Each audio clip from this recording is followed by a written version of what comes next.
Hello, and welcome to another peaceful journey with Sleepyside Stories. I'm so grateful you have chosen to spend this quiet time with us tonight. Before we begin our exploration of one of America's most storied haunted locations, I want you to take a moment to check in with yourself. How are you feeling right now? Are you carrying any stress from your day?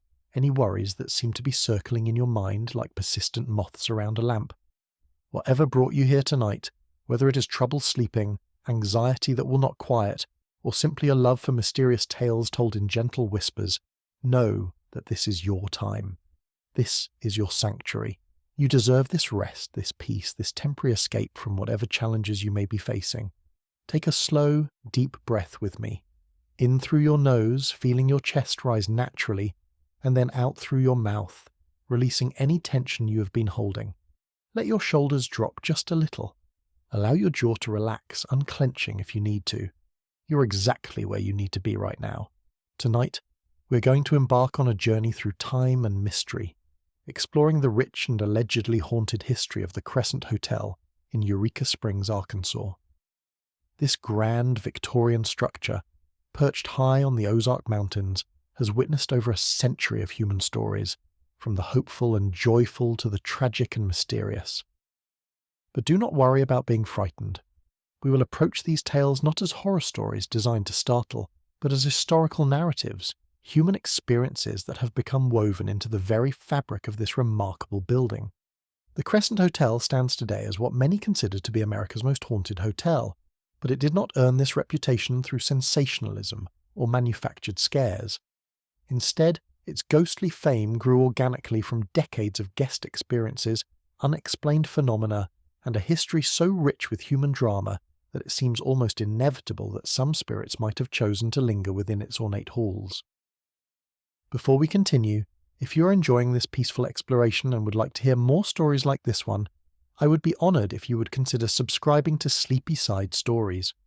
Your subscription helps us continue creating these gentle, thoroughly researched narratives that can accompany you into restful sleep. There is no pressure, of course, just a quiet invitation, if you feel moved, to join our growing community of peaceful listeners who appreciate history, mystery, and the comfort of a well-told story. As we begin our journey tonight, I want you to imagine yourself settling into a comfortable chair in a cozy library, perhaps one with tall windows that look out over misty mountains. The lighting is soft and warm, coming from table lamps with fabric shades that cast everything in a golden glow. You have a warm blanket across your lap, maybe a cup of herbal tea growing cool on a side table beside you. Outside, a gentle rain might be starting to fall, creating that perfect soundtrack for storytelling, those soft percussion notes against glass and roof that make everything feel safe and contained.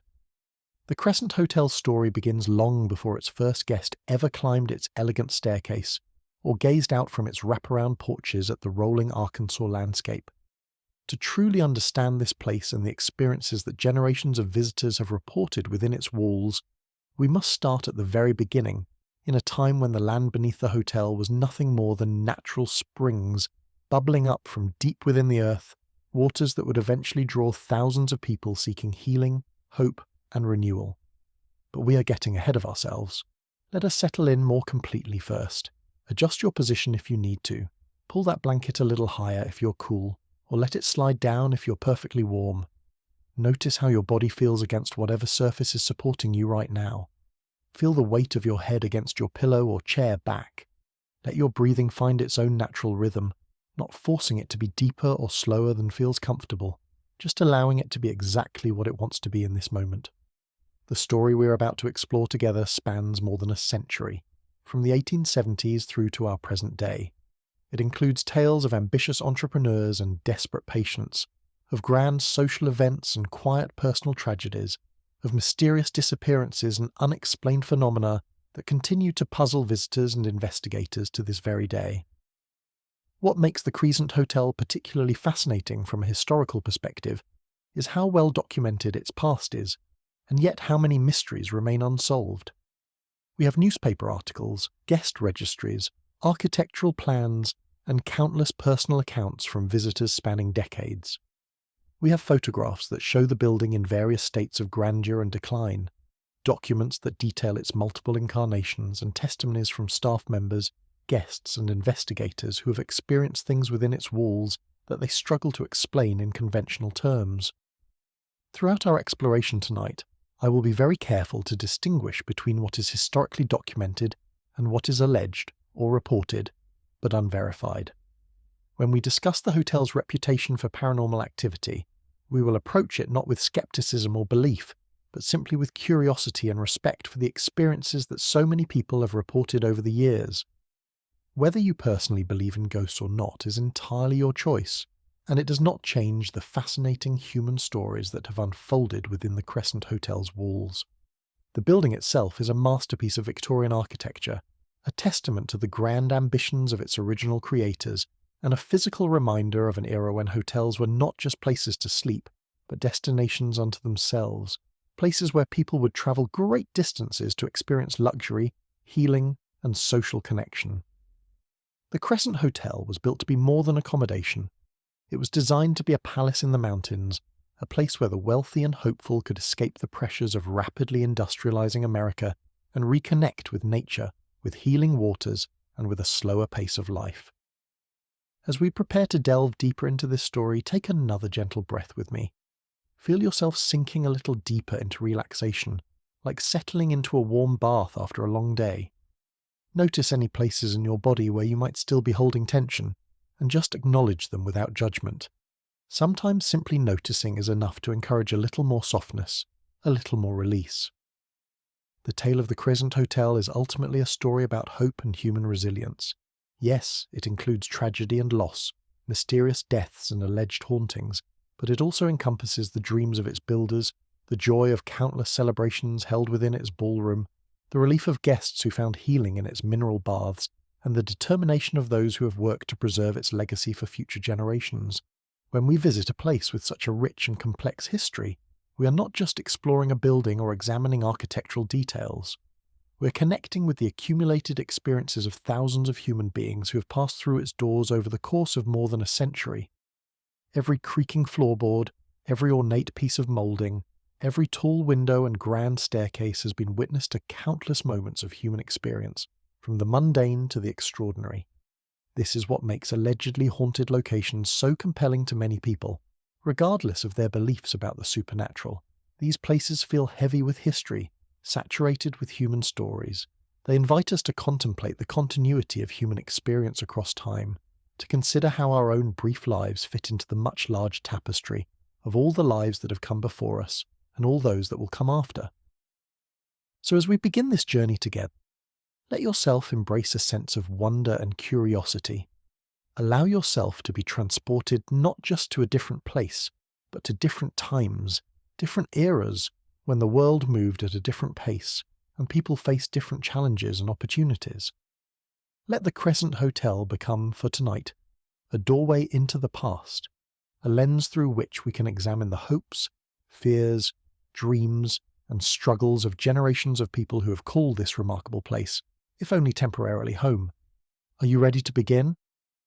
Take one more deep, satisfying breath, and let us travel together back in time, back to the rolling hills of Arkansas in the 19th century, when the springs that would eventually give Eureka Springs its name were known only to Native American tribes and a handful of European settlers, when the land that would someday support the Grand Crescent Hotel was nothing but forest and stone, waiting patiently for the human dreams that would transform it into one of America's most fascinating and allegedly haunted destinations.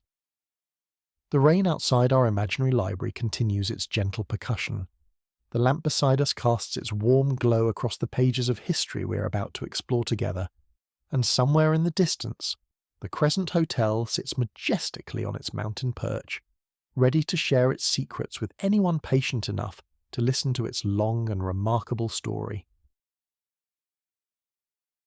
As we settle deeper into our journey through time, let us travel back to the Arkansas Ozarks in the mid-1800s, long before the Grand Crescent Hotel would grace the mountainside with its Victorian elegance. Picture, if you will, a landscape of rolling hills covered in dense forests of oak, hickory and pine, where clear streams wound their way through limestone valleys, and natural springs bubbled up from deep within the earth, creating pools of mineral-rich water that would eventually change the course of history for this remote corner of Arkansas. The indigenous peoples of this region, including the Osage, Cherokee, and Caddo tribes, had known about these healing springs for generations before European settlers arrived. They recognized the therapeutic properties of the waters and considered many of these natural springs to be sacred places, sites of spiritual significance where the earth itself seemed to offer gifts of renewal and restoration. The springs were often neutral ground, places where different tribes could gather peacefully to benefit from the healing waters without conflict. Take a moment to imagine what this landscape might have looked like in those early days, before roads cut through the forest, before buildings rose from the mountainsides. The air would have been filled with the sounds of wildlife, the rustle of leaves in ancient trees, the gentle babbling of springs and streams. At night the darkness would have been complete except for starlight, and perhaps the glow of a campfire, and the silence would have been profound, broken only by the calls of owls and the distant howl of wolves that still roam these mountains. The first European settlers to discover the springs that would eventually give Eureka Springs its name arrived in the 1850s and 1860s. These were hardy pioneers who had travelled from the more settled regions of the South and Midwest, seeking new opportunities in the frontier territories. Many of them were drawn by stories of rich farmland and abundant timber, but some came specifically because they had heard rumours of springs with miraculous healing properties. One of the most significant early settlers was a man named Alva Jackson, who arrived in the area in the 1860s with his family. Jackson had been suffering from what was described at the time as inflammatory rheumatism, a condition that caused him constant pain and made it difficult for him to work or provide for his family. Traditional medical treatments of the era had proven ineffective, and Jackson had grown desperate for relief from his suffering. According to historical accounts, Jackson first discovered the spring that would later become known as the Basin Spring, sometime around 1856. The story goes that he had been camping in the area while exploring the region for potential farmland when he noticed the natural spring emerging from the limestone hillside. The water was crystal clear and had a distinctive mineral taste, and Jackson decided to drink from it and bathe in its waters. What happened next became the foundation story for Eureka Springs as a healing destination. Jackson reportedly experienced significant improvement in his condition after using the spring waters regularly over a period of several weeks. Word of his recovery spread through the scattered settlements of the Arkansas Ozarks and beyond, carried by travelers, traders, and the informal communication networks that connected frontier communities. By the late 1860s and early 1870s, people were beginning to make pilgrimages to what locals had started calling the Healing Springs. These early visitors were often desperately ill individuals who had exhausted conventional medical options and were willing to try anything that might provide relief. They came with conditions ranging from arthritis and rheumatism to digestive ailments, skin diseases, and what were then called nervous disorders. The area that would become Eureka Springs was still largely wilderness at this time. Visitors who came seeking healing had to be prepared for rough camping, bringing their own supplies and equipment. There were no hotels, no restaurants, no paved roads, just a collection of natural springs scattered across the mountainous terrain, and perhaps a few rough cabins built by early settlers who had decided to stay and help accommodate the growing number of visitors. Dr. Alva Jackson, who had by then become something of a local celebrity due to his recovery story, recognized the potential for development in the area. He began working with other early settlers to create basic infrastructure that could support the increasing number of people coming to try the waters. They built simple shelters, cleared rough paths between the various springs, and established basic sanitary facilities. The transformation from wilderness to resort town happened with remarkable speed. By the early 1870s, word of the Arkansas Healing Springs had spread far beyond the immediate region. Newspaper articles in cities like St. Louis, Chicago, and New Orleans began featuring stories about miraculous recoveries at the springs. These articles often included testimonials from visitors who claimed to have been cured of various ailments after drinking or bathing in the mineral waters. The medical understanding of the time attributed healing properties to the mineral content of the spring waters. The springs around Eureka Springs were found to contain various minerals, including sulfur, iron, calcium, and magnesium, all of which were believed to have therapeutic benefits. While modern science might question some of the more extravagant healing claims made about these waters, It is worth noting that mineral springs have been valued for their therapeutic properties across many cultures and throughout history. As the reputation of the springs grew, so did the need for proper accommodations and facilities. The rough camping arrangements that had sufficed for the earliest visitors were no longer adequate for the growing number of people arriving from distant cities, many of whom were accustomed to more comfortable living conditions. This created a business opportunity that several enterprising individuals were quick to recognize.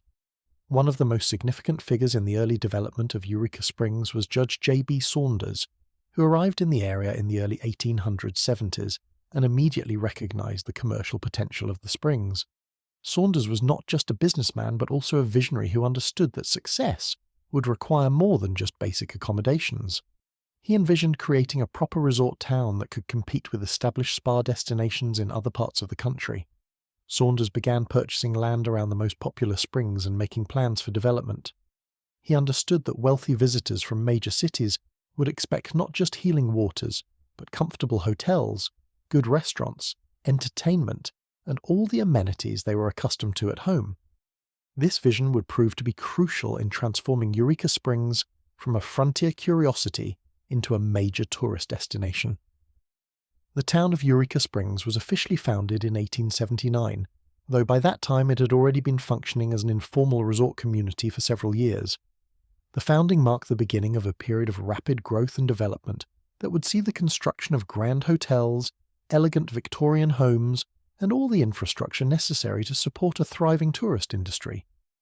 The location chosen for the town was challenging from an engineering perspective. The natural springs were scattered across steep, mountainous terrain that made construction difficult and expensive. However, this same topography also provided the dramatic views and scenic beauty that would become part of Eureka Springs' appeal to visitors.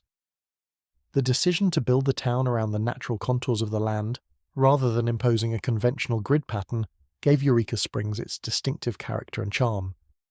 By the late 1870s, Eureka Springs was attracting thousands of visitors each year. The town boasted multiple hotels, boarding houses, restaurants, and shops, catering to the needs of health seekers and tourists. A railroad line was extended to the area, making it much easier for visitors from distant cities to reach the springs. The transformation from wilderness to resort destination was complete, and Eureka Springs had established itself as one of the premier spa destinations in the American South and Midwest. It was against this backdrop of rapid growth and increasing prosperity that the idea for the Crescent Hotel was conceived. By the early 1880s, the existing hotels in Eureka Springs, while adequate, were not grand enough to compete with the finest resort hotels in other established destinations like Saratoga Springs in New York or Hot Springs in Arkansas. Local business leaders recognized that to attract the wealthiest and most influential visitors, they would need to build something truly spectacular, a hotel that would be worthy of comparison with the finest establishments anywhere in America. The decision to build what would become the Crescent Hotel was driven by both ambition and necessity. The success of Eureka Springs had attracted attention from other entrepreneurs who were developing competing spa destinations in nearby regions. To maintain its position as the premier healing destination in the Arkansas Ozarks, Eureka Springs needed a flagship hotel that would set it apart from the competition and cement its reputation as a world-class resort destination. The site chosen for the new hotel was particularly significant. Located on West Mountain, it offered commanding views of the entire Eureka Springs Valley and the surrounding Ozark Mountains. The elevation provided natural cooling breezes during the hot Arkansas summers, and the prominent location would make the hotel visible from throughout the town, serving as both a landmark and a symbol of the community's prosperity and ambition. The planning process for the new hotel took several years, as local investors worked to raise the necessary capital and find architects and contractors capable of building such an ambitious project in the challenging mountain terrain. The goal was to create not just a hotel, but a destination unto itself, a place so grand and luxurious that wealthy visitors would travel great distances specifically to experience it. As we prepare to explore the architectural planning and construction of the Crescent Hotel in our next section, take a moment to appreciate the remarkable transformation that had taken place in this remote corner of Arkansas over the course of just a few decades. What had begun as untouched wilderness, known only to indigenous peoples and a few hardy settlers, had become a thriving resort destination, attracting visitors from across the nation and beyond. The springs themselves remained unchanged, continuing to bubble up from deep within the earth as they had for thousands of years. But the human response to those springs had created an entirely new community, complete with grand ambitions and dreams of creating something truly magnificent in the Arkansas mountains. The Crescent Hotel would be the physical embodiment of those dreams, rising from the mountainside like a Victorian palace, ready to welcome guests seeking healing, luxury, and perhaps a touch of magic in their lives. As we continue our gentle journey through the history of the Crescent Hotel, let us now turn our attention to the remarkable architectural achievement that would rise from the Arkansas mountainside in the 1880s. The architectural planning for the Crescent Hotel began in earnest in 1884, when a group of local investors and businessmen formed the Eureka Springs Improvement Company. This organization was created specifically to finance and oversee the construction of a grand hotel that would elevate Eureka Springs to the ranks of the nation's premier resort destinations. The company's founders understood that to achieve their ambitious goals, they would need to create something truly extraordinary, a building that would be both functionally superior and architecturally magnificent. The commission for designing the hotel was awarded to Isaac Scott Taylor, a prominent architect from Little Rock, Arkansas, who had already established a reputation for creating elegant and substantial buildings throughout the region. Taylor was known for his ability to work within challenging terrain and for a sophisticated understanding of Victorian architectural principles. The choice of Taylor proved to be inspired, as he would create a design that perfectly balanced grandeur with practicality, elegance with durability. Taylor's design for the Crescent Hotel drew inspiration from the Second Empire architectural style that was popular during the Victorian era, but he adapted and modified these elements to suit both the dramatic mountain setting and the specific needs of a luxury resort hotel. The most striking feature of his design was the building's distinctive crescent shape, which followed the natural contours of the mountaintop site and gave the hotel its name. This curved design was not merely aesthetic, it allowed nearly every room in the hotel to have expansive views of the surrounding Ozark Mountains and the valley below.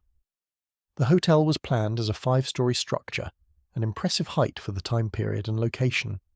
The foundation and lower levels were constructed of locally quarried limestone, a material that was both abundant in the area and perfectly suited to the building's massive scale and weight.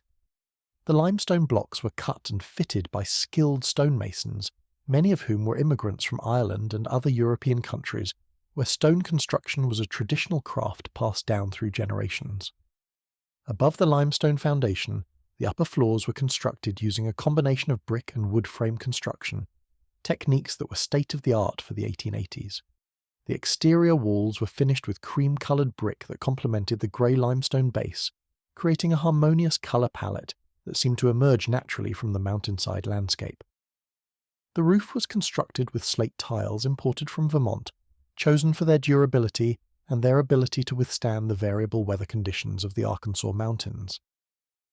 One of the most remarkable aspects of Taylor's design was his attention to the practical needs of a resort hotel, while maintaining architectural elegance throughout.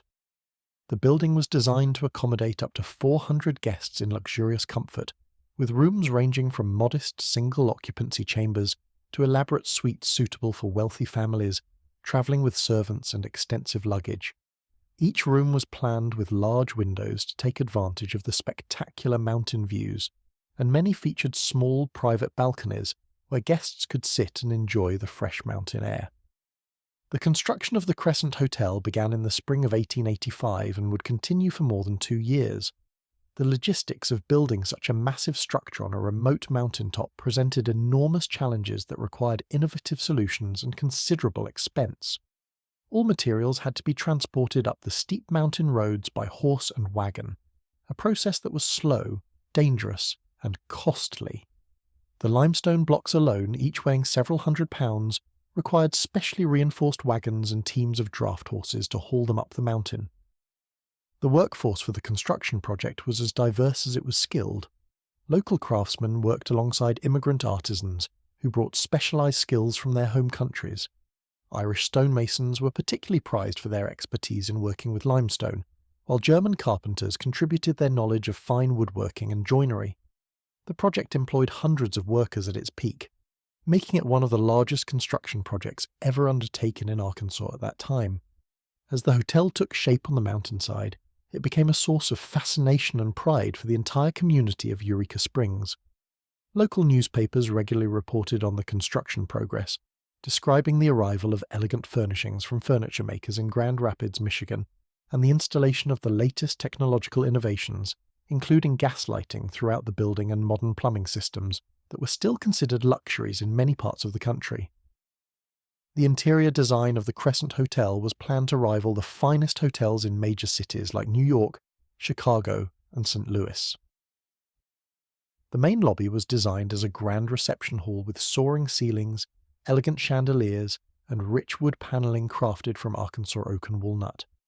The dining room could seat several hundred guests at once, and featured tall windows that provided diners with panoramic views of the mountains while they enjoyed elaborate meals prepared by chefs trained in the finest culinary traditions. One of the hotel's most impressive features was its ballroom, located on the 4th floor and designed to accommodate large social gatherings, dances, and entertainment events. The ballroom featured a spring-loaded maple floor that was perfect for dancing, ornate plasterwork on the walls and ceiling, and crystal chandeliers that could be adjusted to create the perfect ambiance for any occasion. This space would host countless memorable evenings over the years, from elegant society balls to more intimate musical performances. The Crescent Hotel officially opened its doors to guests on May 10, 1886, marking the culmination of years of planning, construction, and anticipation. The opening was celebrated as a major achievement not just for Eureka Springs, but for the entire state of Arkansas. The hotel immediately established itself as one of the finest resort destinations in the American South and Midwest, attracting wealthy visitors from cities throughout the region and beyond. The early years of the Crescent Hotel's operation were marked by tremendous success and acclaim. The hotel quickly developed a reputation for providing exceptional service, luxurious accommodations, and memorable experiences for its guests. The combination of the healing spring waters that had originally made Eureka Springs famous, the spectacular mountain scenery, and the elegant amenities of the new hotel created an irresistible attraction for wealthy Americans seeking both relaxation and social stimulation. During its first summer season, the hotel hosted an impressive array of distinguished guests, including prominent politicians, successful businessmen, wealthy socialites, and even some minor celebrities of the era. The guest registry from those early years reads like a who's who of late 19th century American society, with visitors arriving from cities like St. Louis, Memphis, New Orleans, Chicago, and Kansas City. The daily routine at the early Crescent Hotel was carefully orchestrated to provide guests with a perfect balance of relaxation, social interaction, and therapeutic activities. Mornings typically began with visits to the various healing springs scattered around Eureka Springs, where guests would drink the mineral waters and sometimes bathe in specially constructed facilities. These excursions were often social occasions, with groups of guests travelling together in elegant carriages provided by the hotel. Afternoons might be spent enjoying the hotel's amenities, including its spacious verandas where guests could sit in comfortable rocking chairs and enjoy the mountain breezes while engaging in conversation or reading. The hotel maintained an extensive library stocked with the latest books, magazines, and newspapers from major cities, ensuring that guests could stay connected with the outside world while enjoying their mountain retreat. Evenings at the Crescent Hotel were particularly memorable, featuring elaborate dinners followed by entertainment in the ballroom. The hotel regularly hosted musical performances, theatrical presentations, and elegant dances that continued late into the night. These social gatherings were an important part of the resort experience, providing opportunities for guests to form friendships and business connections that often lasted long after their stays at the hotel had ended. The success of the Crescent Hotel during its early years also had a significant positive impact on the broader community of Eureka Springs. The hotel employed dozens of local residents in various capacities, from housekeeping and food service to maintenance and transportation. The presence of wealthy visitors also supported numerous other local businesses, including shops, restaurants, and entertainment venues throughout the town. The hotel's reputation for excellence was enhanced by its commitment to staying current with the latest technological innovations and luxury amenities. Within a few years of opening, the hotel had installed electric lighting to supplement its original gas fixtures, added telephone service to connect guests with the outside world, and improved its heating and plumbing systems to ensure year-round comfort. The architectural success of the Crescent Hotel also inspired other development projects in Eureka Springs, as property owners and developers sought to capitalize on the town's growing reputation as a premier resort destination. New hotels, boarding houses, and private residences were constructed throughout the late 1880s and 1890s, many of them designed to complement the Victorian elegance established by the Crescent Hotel. The early guest experiences at the hotel were documented in numerous letters, diary entries, and newspaper articles from the period, providing us with detailed insights into what it was like to stay at the Crescent Hotel during its golden age. Guests consistently praised the hotel's elegant appointments, spectacular views, excellent cuisine, and attentive service. Many visitors returned year after year, making their stays at the Crescent Hotel an annual tradition that they looked forward to throughout the year. The hotel's early success seemed to validate all of the ambitious dreams and considerable investments that had gone into its creation. The Crescent Hotel had achieved its goal of establishing Eureka Springs as a destination worthy of comparison with the finest resort areas anywhere in America, and its elegant presence on the mountainside had become a symbol of prosperity and sophistication that drew visitors from throughout the region and beyond. As we prepare to explore the challenges and changes that would eventually affect the hotel's fortunes in subsequent decades, take a moment to appreciate the remarkable achievement that the Crescent Hotel represented. In just a few short years, the vision of local entrepreneurs had been transformed into a magnificent reality, creating a landmark that would define Eureka Springs and provide countless memorable experiences for generations of visitors who would pass through its elegant doors. The turn of the 20th century brought profound changes to American society, and these broader transformations inevitably affected destinations like Eureka Springs and its crown jewel, the Crescent Hotel.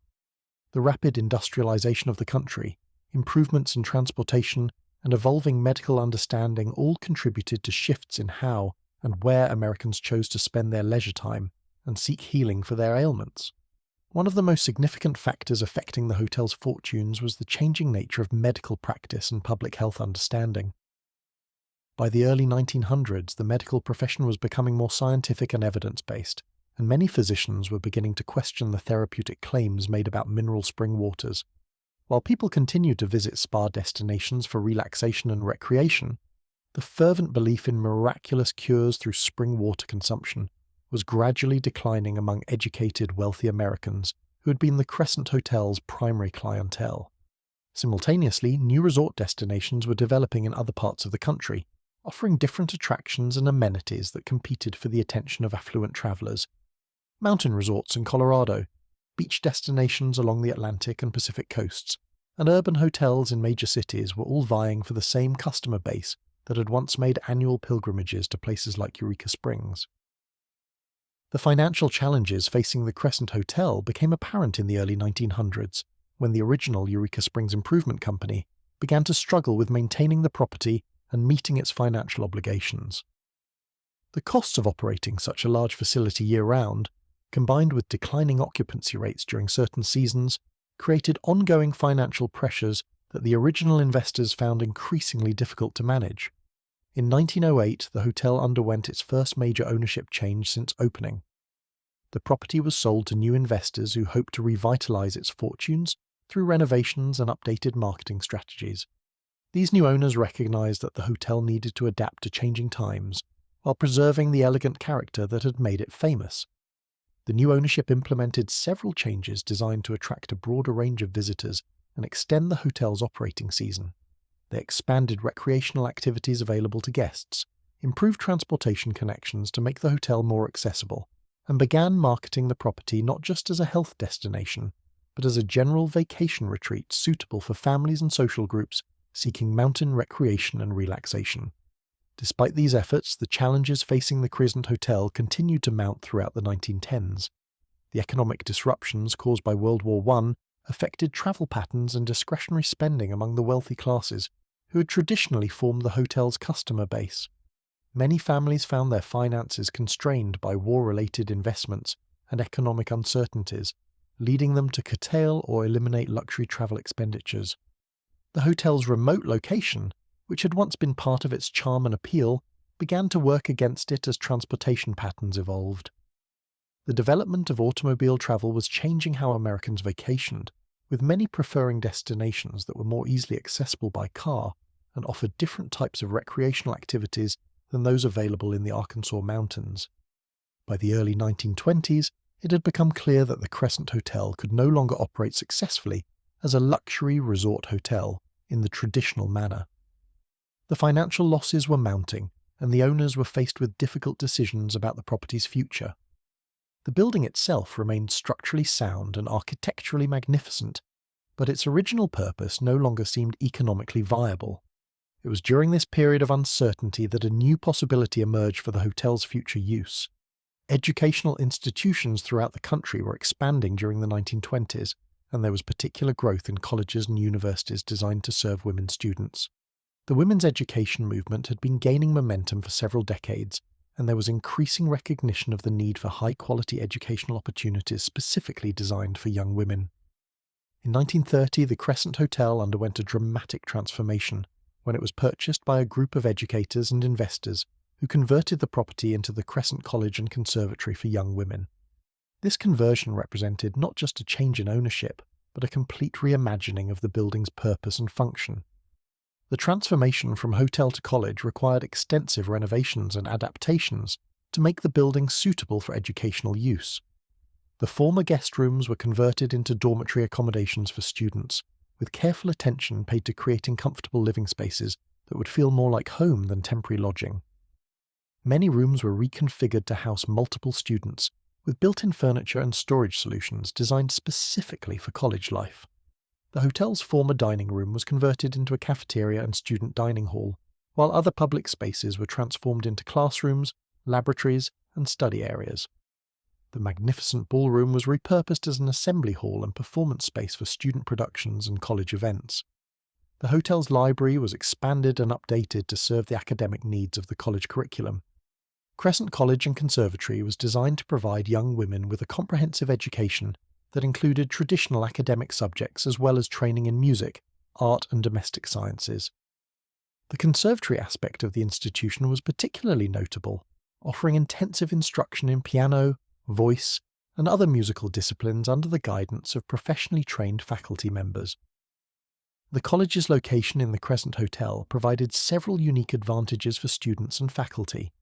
The building's elegant architecture and beautiful mountain setting created an inspiring environment for learning and personal development.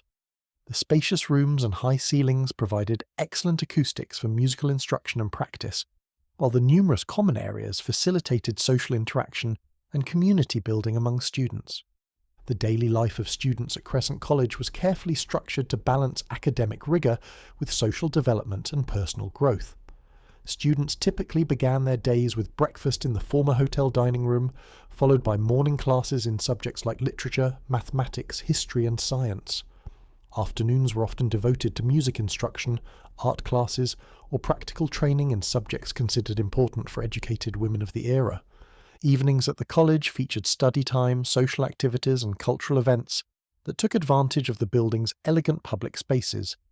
The former ballroom hosted regular concerts, theatrical performances, and lectures by visiting speakers, providing students with exposure to cultural and intellectual experiences that extended beyond their regular coursework. The college years brought new life and energy to the Crescent Hotel building, though in a very different form than its original incarnation as a luxury resort. Instead of wealthy vacationers seeking healing and relaxation, the halls now echoed with the voices of young women pursuing education and preparing for their future careers and family responsibilities. Faculty members at Crescent College often remarked on the unique atmosphere created by the building's grand architecture and mountain setting. The combination of elegant surroundings and serious academic purpose seemed to inspire both students and teachers to achieve higher standards of excellence in their educational endeavours. The college developed a reputation for producing well-educated, cultured young women who were prepared to take leadership roles in their communities after graduation. Many alumni went on to careers in teaching, music, and other professions that were becoming increasingly available to educated women during the early decades of the 20th century. However, like many small private colleges of the era, Crescent College faced ongoing financial challenges that became increasingly difficult to overcome. The economic pressures of the Great Depression in the 1930s severely impacted enrollment and tuition revenue, as many families found themselves unable to afford private college education for their daughters. The college struggled to maintain adequate funding for facility maintenance, faculty salaries, and educational resources throughout the 1930s. Despite the dedication of administrators, faculty, and students, the financial realities of operating a small private institution in a remote location proved increasingly challenging. The conversion of the Crescent Hotel into an educational institution had preserved the building and given it new purpose during a period when it might otherwise have faced abandonment or demolition. For more than a decade, the former hotel had served as home and school to hundreds of young women, providing them with educational opportunities and life experiences that would shape their futures in countless ways. The college years also maintained the building's connection to its elegant past, while adapting it for contemporary needs.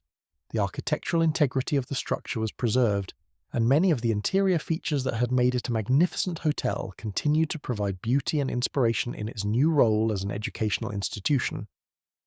As we prepare to explore the next dramatic chapter in the Crescent Hotel's history, take a moment to appreciate how this remarkable building had already demonstrated its adaptability and resilience.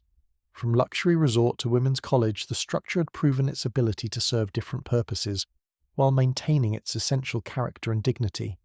Soon, however, the building would face perhaps its most controversial and ultimately tragic period, when it would be transformed once again under circumstances that would leave lasting impacts on both the structure itself and the community of Eureka Springs. In 1937, as Crescent College struggled with the financial pressures that would ultimately force its closure, a man named Norman Baker arrived in Eureka Springs with grand promises and seemingly unlimited financial resources. Baker was a charismatic individual who presented himself as a medical innovator and businessman, claiming to possess revolutionary treatments for cancer and other serious diseases. His arrival would mark the beginning of one of the darkest periods in both the hotel's history and the broader story of medical fraud in America. Norman Noel Baker was born in Iowa in 1882 and had established himself as a radio personality and entrepreneur before turning his attention to what he claimed were medical pursuits. Baker had operated a radio station in Muscatine, Iowa, where he had gained a following through his entertaining broadcasts and his claims about various business ventures and inventions. He was known for his flamboyant personality, his ability to captivate audiences with his speaking skills, and his talent for convincing people to invest in his various schemes. Baker's background did not include any legitimate medical training or education. He had no degree from an accredited medical school, no license to practice medicine, and no scientific credentials that would qualify him to treat serious diseases. However, he possessed something that proved even more powerful in attracting patients and investors: an absolute confidence in his own abilities and a remarkable talent for persuasive communication. When Baker learned that the Crescent College was facing financial difficulties and that the magnificent Crescent Hotel building might become available, he saw an opportunity that perfectly matched his grandiose ambitions. The building's reputation for luxury and healing, combined with its impressive architecture and mountain setting, would provide the perfect backdrop for the medical facility he envisioned creating. In 1937, Baker purchased the Crescent Hotel and immediately began converting it into what he called the Baker Hospital. He invested considerable sums of money in renovating and updating the facility, installing what appeared to be modern medical equipment, and creating an atmosphere that seemed professional and scientifically advanced. The transformation was swift and dramatic, as the former college dormitories were converted into patient rooms and the common areas were reconfigured to serve medical purposes. Baker's marketing of his hospital was as elaborate as it was fraudulent. He claimed to have developed revolutionary cancer treatments that were far superior to conventional medical approaches. He advertised his facility as a place where patients could receive miracle cures for cancer, diabetes, and other serious conditions that traditional medicine had failed to treat successfully. His promotional materials promised hope to desperate patients and their families who had exhausted other treatment options. The treatments that Baker offered at his hospital were not based on legitimate medical science. Instead, they relied on a combination of dietary changes, herbal remedies, and various mechanical devices that he claimed could cure cancer, and other diseases. One of his most promoted treatments involved a machine he called a radio wave device, which he claimed could destroy cancer cells without harming healthy tissue. None of these treatments had any scientific basis or proven effectiveness.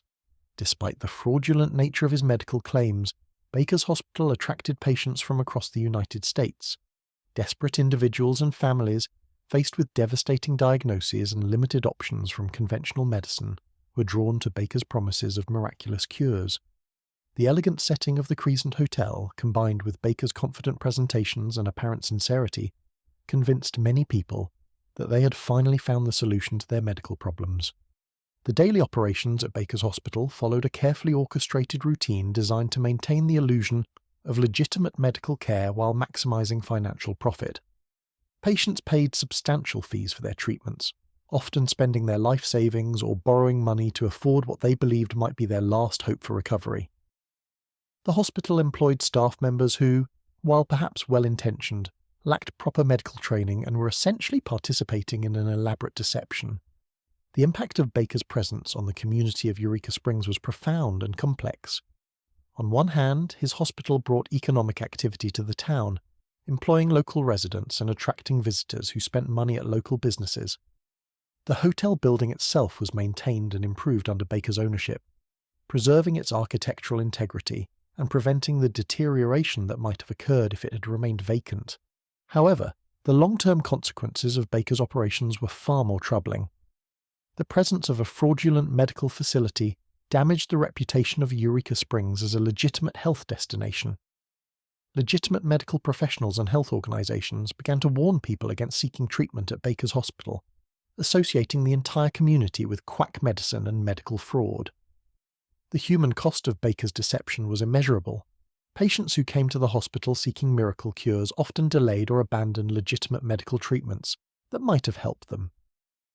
Many individuals spent their final months or years receiving ineffective treatments while their conditions worsened, and numerous patients died at the hospital under circumstances that would have been preventable with proper medical care. Records from this period indicate that Baker's Hospital experienced an unusually high number of patient deaths, though the exact numbers and circumstances were often obscured by poor record-keeping and Baker's efforts to conceal negative outcomes. Family members of patients who died at the hospital sometimes reported that they were given inadequate explanations about the causes of death or were discouraged from asking too many questions about their loved ones' final days. The hospital staff during Baker's era included both true believers, who genuinely thought they were helping patients, and others who may have been aware of the fraudulent nature of the treatments, but continued working there for various personal or financial reasons. Some former employees later reported feeling troubled by what they had witnessed at the hospital, though many were reluctant to speak publicly about their experiences for fear of legal or personal repercussions.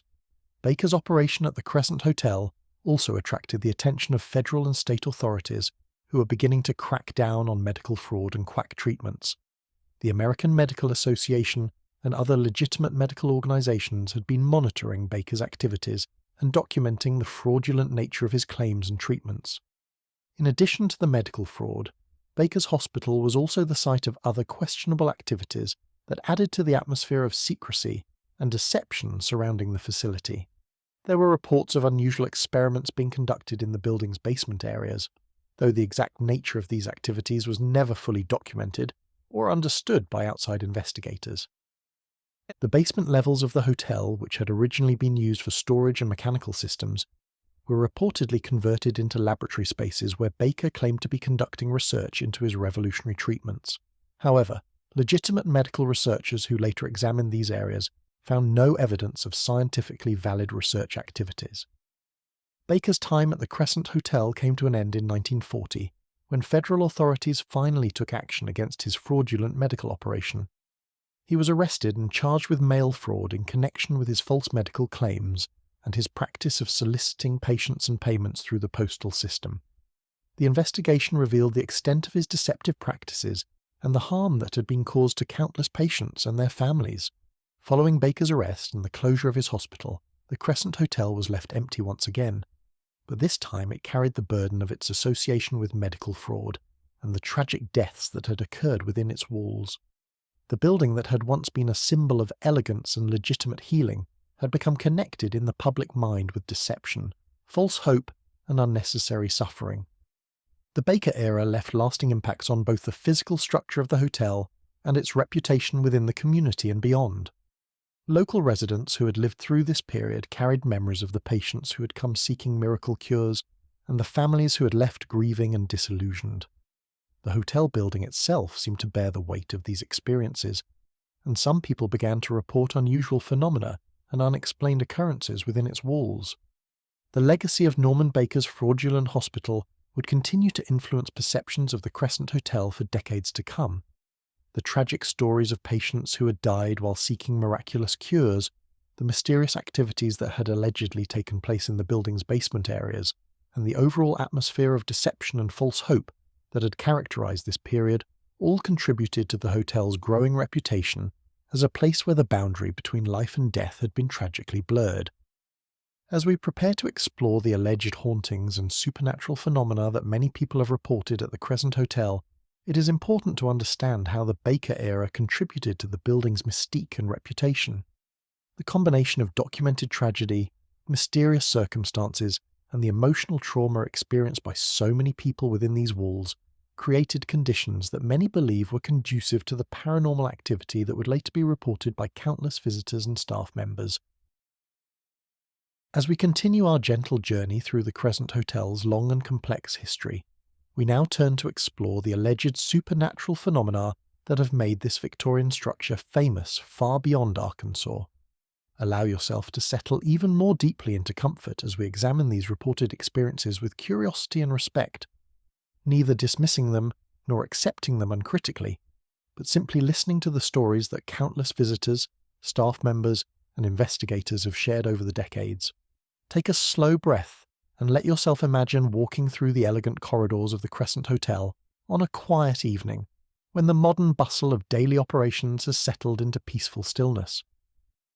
Picture the soft glow of period lighting casting gentle shadows on ornate wallpaper, the thick carpets muffling your footsteps as you move through hallways that have witnessed more than a century of human experiences, both joyful and tragic.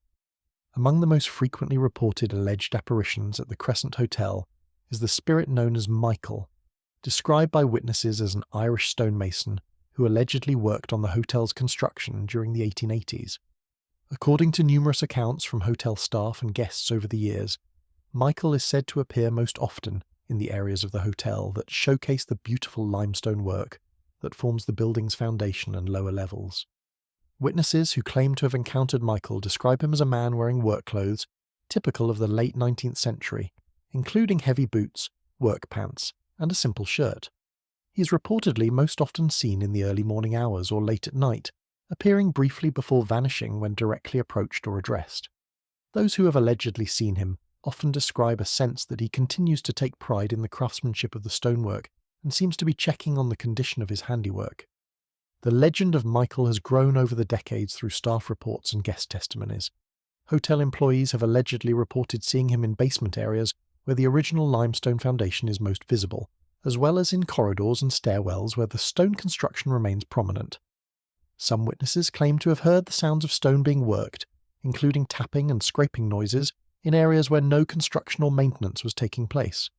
What makes the Michael stories particularly interesting from a historical perspective is that they align with documented facts about the hotel's construction.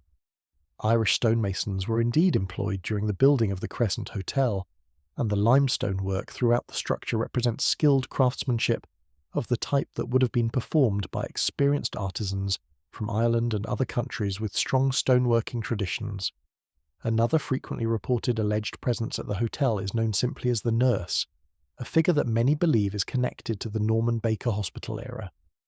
Witnesses describe seeing a woman in what appears to be a nurse's uniform from the 1930s or 40s, most commonly in the basement areas of the hotel where Baker allegedly conducted his medical procedures and housed some of his equipment. The alleged encounters with the nurse are often described as more unsettling than sightings of Michael.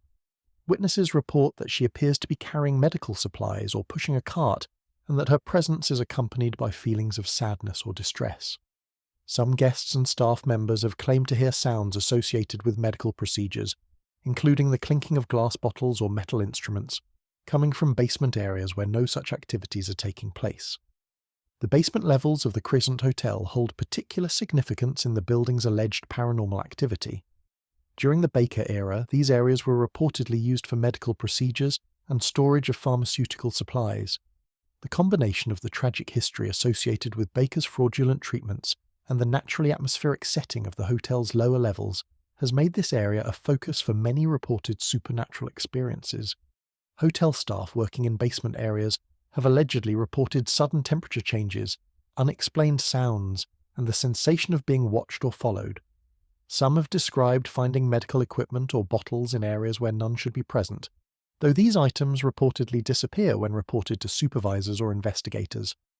Among the hotel's most famous alleged spirits is Theodora, described by witnesses as an elderly woman who appears to be a former patient from the Baker Hospital era. Unlike some of the other reported apparitions, Theodora is generally described as a benevolent presence who seems to be trying to help or comfort living visitors to the hotel. Guests have reported encounters with Theodora in various parts of the hotel, but she is most commonly alleged to appear to people who are ill, distressed, or dealing with difficult personal circumstances. Witnesses describe her as wearing clothing typical of the 1930s or 40s and having a gentle, caring demeanour. Some guests have reported waking to find their blankets adjusted or personal items moved in ways that suggest someone was trying to make them more comfortable. The stories about Theodora often include reports of her providing comfort to guests during difficult times. Some visitors have claimed that during stays at the hotel, while dealing with serious illnesses or family crises, they experienced unexplained feelings of peace and comfort that they attributed to Theodora's alleged presence.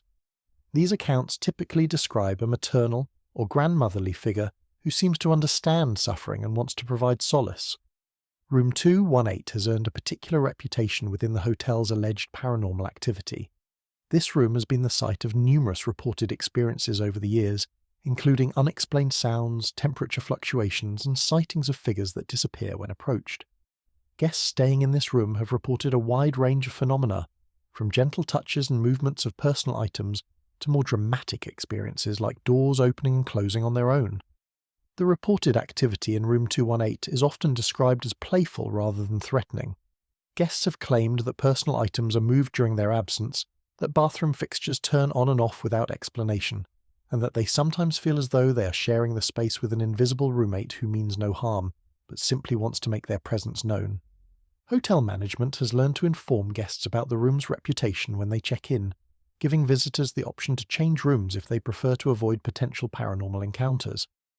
Interestingly, many guests specifically request room 218 because of its alleged supernatural activity, hoping to experience something unexplained during their stay.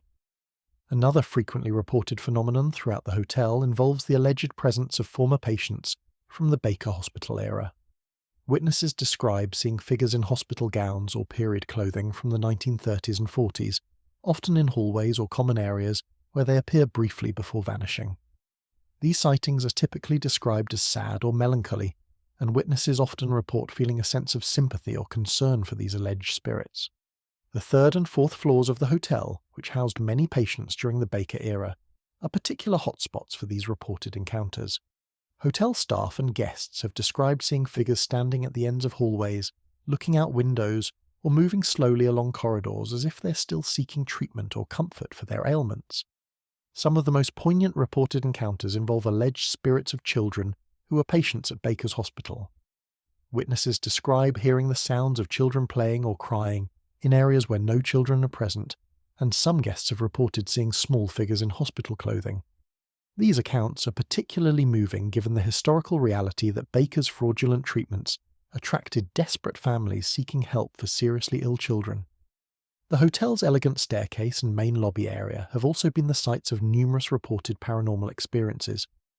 Guests and staff have described seeing figures in period clothing, ascending or descending the stairs, often dressed in formal attire from different eras of the hotel's history. Some witnesses report that these figures appear solid and real until approached, at which point they allegedly fade away or simply vanish. The ballroom, which served various purposes throughout the hotel's different incarnations, has been the site of reported phenomena that seem connected to its history as a site of social gatherings and entertainment.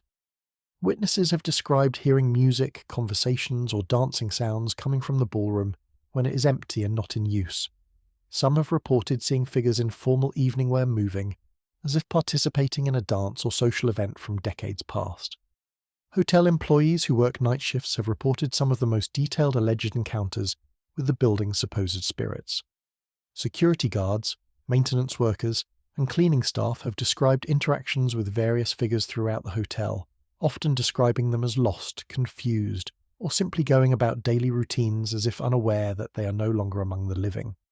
Many staff members report that working at the Crescent Hotel requires a certain acceptance of unexplained phenomena. While individual experiences vary, there seems to be a general consensus among long-term employees that the building has an unusual atmosphere and that strange occurrences are simply part of the job. Most describe these experiences as more intriguing than frightening. The alleged paranormal activity at the Crescent Hotel has been documented not only through eyewitness accounts, but also through various forms of modern technology. Guests and investigators have reported capturing unexplained images in photographs, recording unusual sounds, and detecting temperature anomalies with electronic equipment. While these technological readings cannot definitively prove supernatural activity, they add another layer to the complex tapestry of reported experiences at the hotel. What makes the Crescent Hotel's alleged hauntings particularly compelling to many people is how they seem to reflect the building's documented history.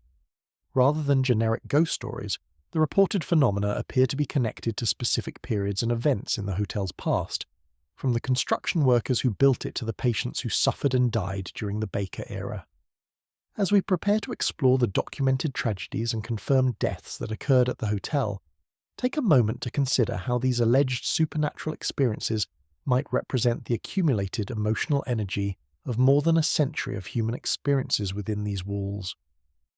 Whether one believes in ghosts or not, the stories themselves tell us something important about how profoundly this building has affected the people who have lived, worked, visited, and sometimes died within its elegant but troubled halls. The documented history of the Crescent Hotel includes several tragic incidents that have left permanent marks on both the building's legacy and the memories of those who knew the victims. These confirmed events provide a sobering counterpoint to the alleged supernatural phenomena, grounding the hotel's reputation for tragedy in verifiable historical fact rather than speculation or folklore. During the Norman Baker Hospital era from 1937 to 1940, the most significant number of documented deaths occurred within the hotel's walls. While Baker promoted his facility as a place of miraculous healing, medical records and death certificates from this period reveal a disturbing pattern of patient mortality that reflected the fraudulent nature of his treatments and the severity of the illnesses that brought desperate people to his door. The exact number of patients who died at Baker's Hospital remains difficult to determine due to poor record-keeping practices and Baker's apparent efforts to minimize public awareness of negative outcomes. However, surviving documents indicate that dozens of individuals died while under Baker's care, many of them cancer patients who had come seeking the miracle cures that Baker falsely promised to provide. One of the most tragic aspects of the deaths during the Baker era was that many patients died far from their families, having travelled great distances to reach what they believed would be their salvation. Family members often learned of their loved one's death through telegrams or telephone calls, unable to be present during their final moments. The isolation and false hope that characterized these deaths added layers of tragedy that extended far beyond the immediate loss of life. The basement areas of the hotel, where Baker allegedly conducted many of his procedures and housed medical equipment, became associated with particularly disturbing reports during this period. Some former staff members later claimed that bodies were sometimes stored in basement areas for extended periods before burial, though the exact circumstances and reasons for these practices were never fully documented or explained by authorities. Among the documented deaths during the Baker era was that of a young woman named Susan, who'd come to the hospital seeking treatment for breast cancer. According to surviving records, she died after several weeks of Baker's ineffective treatments, during which time her condition deteriorated significantly. Her death was particularly noted because her family later filed complaints with authorities, contributing to the eventual investigation that led to Baker's downfall. Another documented case involved an elderly man who had travelled from Kansas with his adult children, hoping that Baker's treatments might extend his life, and provide relief from the advanced cancer that conventional medicine had been unable to cure. Hospital records indicate that he died within days of arriving at the facility, but not before paying substantial fees for treatments that had no medical basis or effectiveness. The circumstances surrounding these deaths were often complicated by Baker's practice of encouraging patients to delay or abandon conventional medical treatments in favour of his fraudulent alternatives. Many individuals who might have benefited from legitimate medical care instead spent their final weeks or months receiving worthless treatments, while their conditions worsened without proper medical intervention.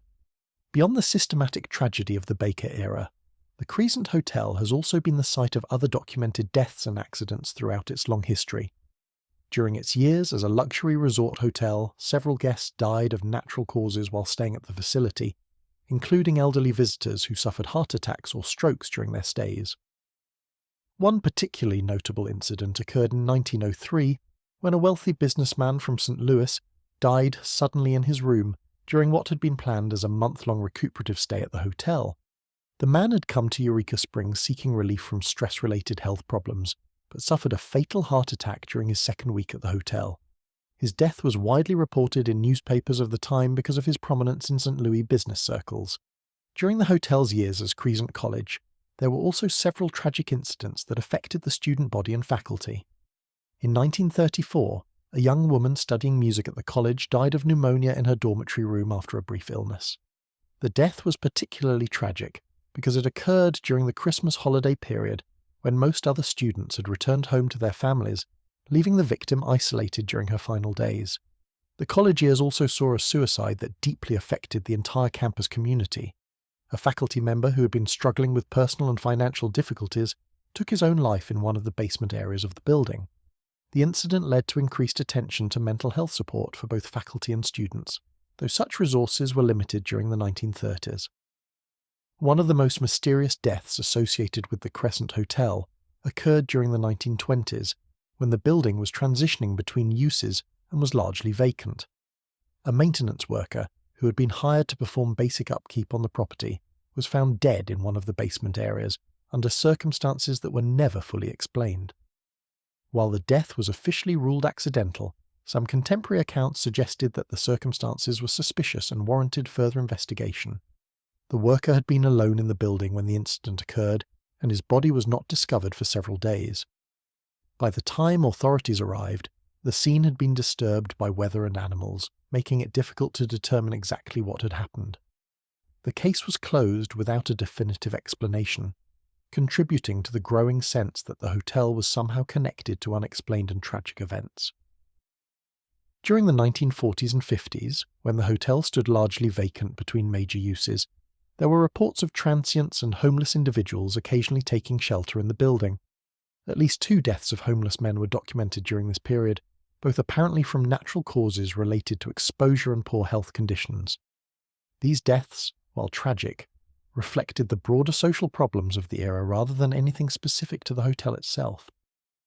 The renovation periods that the hotel underwent during various ownership changes also resulted in several accidents and injuries, though most were minor. However, in 1968, a construction worker fell from scaffolding during renovation work and died from his injuries. The accident was attributed to equipment failure and inadequate safety precautions, leading to improved safety protocols for subsequent renovation projects. One of the most recent documented tragedies at the hotel occurred in the early 2000s, when an elderly guest suffered a fatal heart attack while staying at the hotel during a family reunion. While the death was entirely natural and unrelated to any hotel-specific factors, it served as a reminder that the building continues to witness the full spectrum of human experience, including the inevitable reality of death and loss. The documented deaths at the Crescent Hotel have contributed significantly to its reputation as a place where the boundary between life and death seems particularly thin. The combination of the systematic tragedy of the Baker era, individual incidents throughout different periods of the hotel's history, and the atmospheric setting of the Victorian building itself has created conditions that many people find conducive to thoughts about mortality and the possibility of continued existence after death. What makes these documented tragedies particularly poignant is how they reflect the broader human hopes and vulnerabilities that have always been associated with the Crescent Hotel. from wealthy resort guests seeking health and relaxation to desperate cancer patients pursuing miracle cures, from young women pursuing education to homeless individuals seeking basic shelter. The hotel has attracted people at various stages of need and hope, and inevitably some of those stories have ended in tragedy. The physical spaces where these deaths occurred have often become focal points for alleged paranormal activity. Rooms where patients died during the Baker era, basement areas where mysterious deaths occurred, and corridors where accidents happened are frequently cited in ghost tours and paranormal investigations as locations where supernatural phenomena are most likely to be experienced. The staff members who work at the hotel today are generally aware of its tragic history and the specific locations where documented deaths have occurred. While most approach their work with professionalism and focus on providing positive experiences for current guests, there is an underlying awareness that they are working in a place where many people have experienced their final moments. The documented tragedies at the Crescent Hotel serve as important historical context for understanding both its alleged supernatural reputation and its significance as a place that has witnessed the full range of human experience. These confirmed events provide a foundation of verified tragedy that gives weight and credibility to the hotel's reputation as a place where death and loss have been particularly prominent themes throughout its long and complex history. The transformation of the Crescent Hotel from a struggling historic property into one of America's most famous allegedly haunted destinations began in earnest during the 1990s, when new ownership embraced the building's reputation for supernatural activity and began marketing it specifically to visitors interested in paranormal experiences. This shift marked a dramatic change in how the hotel presented itself to the public and established it as a pioneer in what would become known as ghost tourism. The modern era of paranormal investigation at the Crescent Hotel can be traced to the efforts of Keith Scales, who purchased the property in 1997 with a vision of restoring it to its former grandeur while acknowledging and embracing its reputation for supernatural activity. Scales recognized that the hotel's tragic history and reported paranormal phenomena could be transformed from potential liabilities into unique selling points that would attract visitors seeking experiences unavailable at conventional hotels. Under Scales' ownership, the hotel began offering ghost tours that took visitors through areas of the building associated with reported supernatural activity. These tours combined historical information about the hotel's various incarnations with accounts of alleged paranormal encounters reported by guests and staff over the years. The tours proved immediately popular, attracting both serious paranormal investigators and curious tourists who wanted to experience the hotel's mysterious reputation firsthand. The ghost tours at the Crescent Hotel were notable for their approach to the subject matter.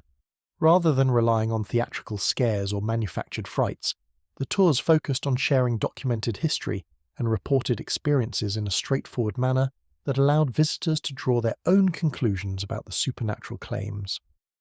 This approach helped establish the hotel's credibility within the paranormal investigation community while making the tours accessible to skeptics and believers alike. The success of the ghost tours led to the development of more intensive paranormal investigation opportunities at the hotel. The management began allowing overnight investigation groups to access areas of the building that were normally off-limits to regular guests, including basement levels where much of the alleged supernatural activity was reported to occur. These investigations typically involved the use of various electronic devices designed to detect environmental changes that some believe may indicate the presence of supernatural entities. The hotel's growing reputation within the paranormal investigation community attracted the attention of television producers who were developing shows focused on alleged haunted locations. The Crescent Hotel's combination of documented tragic history, reported supernatural activity, and photogenic Victorian architecture made it an ideal subject for paranormal television programming. One of the most significant early television investigations of the Crescent Hotel was conducted by the Atlantic Paranormal Society, known as TAPS, for their show Ghost Hunters. The investigation took place over multiple nights and involved the use of various electronic monitoring equipment, infrared cameras, and audio recording devices throughout different areas of the hotel. The team members reported experiencing several unexplained phenomena during their stay, including temperature fluctuations, unusual electromagnetic readings, and what they interpreted as electronic voice phenomena captured on their recording equipment. The Ghost Hunters investigation was notable for its methodical approach to documenting alleged paranormal activity. The team members attempted to debunk potential supernatural explanations by identifying natural causes for unusual sounds, temperature changes, and other phenomena they encountered. When they were unable to find conventional explanations for certain experiences, they categorized them as potentially paranormal, though they stopped short of definitively claiming proof of supernatural activity. The television exposure from Ghost Hunters significantly increased public awareness of the Crescent Hotel's reputation for paranormal activity. The show's large audience included many people who had never heard of Eureka Springs or the hotel, and the investigation episodes led to a substantial increase in bookings from visitors specifically interested in potentially experiencing supernatural phenomena during their stays. Following the success of the Ghost Hunters investigation, the hotel was featured on several other paranormal television programs, each bringing their own investigative approaches and equipment to explore the building's alleged supernatural activity. Ghost Adventures, hosted by Zach Bagans, Aaron Goodwin and Nick Groff, conducted a particularly intensive investigation that involved spending an entire night locked inside the hotel with no outside contact or assistance. The Ghost Adventures investigation was characterized by a more dramatic and confrontational approach to alleged supernatural entities than had been employed by previous television teams. The investigators attempted to provoke responses from any spirits that might be present in the building, using techniques that ranged from direct verbal challenges to the use of devices designed to manipulate electromagnetic fields in ways that some believe can facilitate supernatural communication. During their investigation, the Ghost Adventures team reported experiencing a wide range of allegedly paranormal phenomena, including unexplained sounds, temperature changes, equipment malfunctions, and what they interpreted as direct responses to their attempts at communication with supernatural entities. The team members also reported feeling physical sensations they attributed to contact with spirits, including touches, pushes, and sudden feelings of unease or fear in specific locations throughout the hotel. The Ghost Adventures episode featuring the Crescent Hotel became one of the most popular in the show's history, further cementing the hotel's reputation as a premier destination for paranormal tourism. The dramatic presentation style of the investigation, combined with the compelling visual backdrop of the Victorian hotel, created television that was both entertaining and intriguing to viewers interested in supernatural subjects. The success of these televised investigations led to additional media attention for the Crescent Hotel, including features in paranormal magazines, documentary films, and online content focused on allegedly haunted locations. The hotel began appearing regularly on lists of America's most haunted places, often ranked among the top destinations for visitors seeking supernatural experiences. The increased attention from paranormal investigators and television producers also led to more systematic documentation of alleged supernatural activity at the hotel. Guests began reporting their experiences more frequently and in greater detail, often encouraged by staff members who had been trained to listen respectfully to accounts of unusual phenomena and to document them for potential inclusion in future tours or investigations. The hotel's management developed relationships with several respected paranormal investigation groups who began conducting regular research at the property. These ongoing investigations provided opportunities for more long-term observation of reported phenomena and allowed investigators to establish baseline readings for electromagnetic fields, temperature variations, and other environmental factors throughout different areas of the building. Some of the most intriguing evidence collected during these investigations has included photographic images that appear to show unexplained figures or light anomalies, audio recordings that some interpret as electronic voice phenomena, and electromagnetic readings that fluctuate in ways that investigators find difficult to explain through conventional means. While none of this evidence provides definitive proof of supernatural activity, it has contributed to the ongoing documentation of unusual phenomena reported at the hotel. The paranormal investigation community has generally regarded the Crescent Hotel as a location where research can be conducted under controlled conditions with the cooperation of sympathetic management. This has made it a valuable site for testing new investigative techniques and equipment, as well as for training novice investigators in methods for documenting and analysing reported supernatural phenomena. The hotel's staff members have become accustomed to working with paranormal investigators and have developed protocols for accommodating research activities while maintaining normal hotel operations for other guests. Many staff members have reported their own unusual experiences while working at the hotel, and some have become knowledgeable about the history and alleged supernatural activity associated with different areas of the building. The economic impact of paranormal tourism on the Crescent Hotel and the broader Eureka Springs community has been substantial. The hotel's reputation for supernatural activity has attracted visitors who might not otherwise have travelled to Arkansas, contributing to local tourism revenue and supporting other businesses in the area.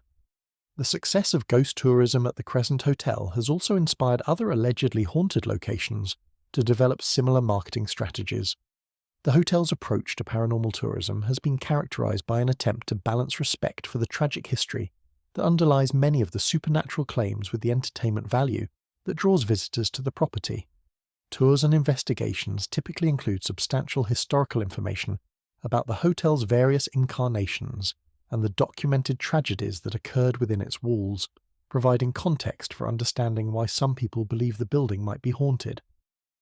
The ongoing paranormal investigations at the Crescent Hotel have also contributed to broader discussions within the supernatural research community about methods for documenting and analysing alleged paranormal phenomena.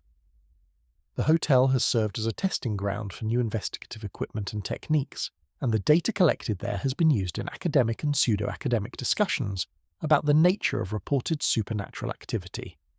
While the scientific validity of paranormal investigation methods remains a subject of debate, the systematic documentation of reported phenomena at the Crescent Hotel has created an extensive archive of alleged supernatural experiences that provides insight into how people interpret and respond to unusual environmental conditions and atmospheric settings. This documentation has value regardless of one's beliefs about the supernatural, as it illuminates human psychology and the power of suggestion in shaping perceptions of unexplained experiences. In February of 2019, routine construction work at the Crescent Hotel led to one of the most significant archaeological discoveries in the property's long and troubled history. Workers who were digging foundations for a new sporting club facility on the hotel grounds encountered something unexpected buried in the Arkansas soil, a find that would provide disturbing physical evidence of the hotel's darkest chapter and seemingly validate decades of local legends about Norman Baker's fraudulent medical practices. The discovery began when construction crews noticed unusual objects in the dirt they were excavating. What initially appeared to be old bottles and jars quickly revealed itself to be something far more significant and troubling.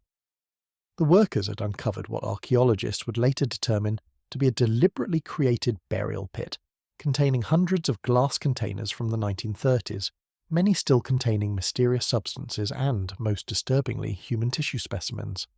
Hotel management immediately recognized the potential historical significance of the find and contacted authorities to ensure proper handling of what could potentially be evidence of criminal activity from decades past. The discovery site was secured, and the University of Arkansas Archaeological Survey was brought in to conduct a formal excavation using proper archaeological methods and documentation procedures. The timing of this discovery proved to be remarkable for reasons that would not become apparent until later. Just weeks before the bottles were unearthed, the Ghost Adventures television crew had completed filming an investigation at the Crescent Hotel. During their investigation, the team had specifically discussed Norman Baker's alleged practice of preserving tissue samples and tumours in jars as a way to demonstrate his supposed medical successes to potential patients, though at the time of filming, no physical evidence of these containers had been located. Zach Bagans, the lead investigator for Ghost Adventures, later told Newsweek that the discovery was particularly significant given the timing. When we went there, we received a lot of evidence, a lot of different contact, and it's interesting to me that just literally days after we left is when the jars started getting found, Bagans explained. It's as if these spirits were trying to tell us about their body parts. The archaeological excavation revealed more than 500 individual artifacts buried in what appeared to be a purposefully dug pit, rather than a random dumping ground. The items included over 400 bottles and medical jars, many containing mysterious chemical concoctions that were believed to be Baker's fraudulent cancer treatments, as well as jars containing what would later be confirmed as human tissue specimens. Among the most significant finds were jars that matched exactly those shown in Norman Baker's promotional materials from the 1930s. Archaeologists were able to make this connection when they discovered an old film reel that, when enlarged, showed text reading before Baker treatment, providing what one investigator called Norman Baker leaving his business card. This discovery provided definitive proof that the buried bottles were indeed connected to Baker's fraudulent hospital operations. The excavation also uncovered medical instruments including a little formula spoon in perfect condition and a bone saw, further confirming the medical nature of the buried materials. These instruments provided physical evidence of the surgical procedures that Baker had allegedly performed despite having no medical training or license to practice medicine. The discovery of human remains in some of the jars required immediate notification of law enforcement authorities to determine whether the find represented evidence of historical criminal activity or simply the improper disposal of medical waste from the 1930s. Hotel management had to make a call to the state police to ensure they weren't digging into a crime scene. Analysis of the specimens was conducted by the University of Arkansas Medical School and the Arkansas Crime Lab. While many of the specimens were too deteriorated to analyze after more than 80 years in the ground, investigators were able to identify that a bed saw had been removed from a person and placed in one of the jars. This finding was particularly disturbing given that Baker's Cancer Hospital was not supposed to be performing surgical procedures. The authentication of the bottles received additional verification from an unexpected source. Two elderly women who had attended high school in Eureka Springs during the 1940s contacted the hotel after hearing about the discovery.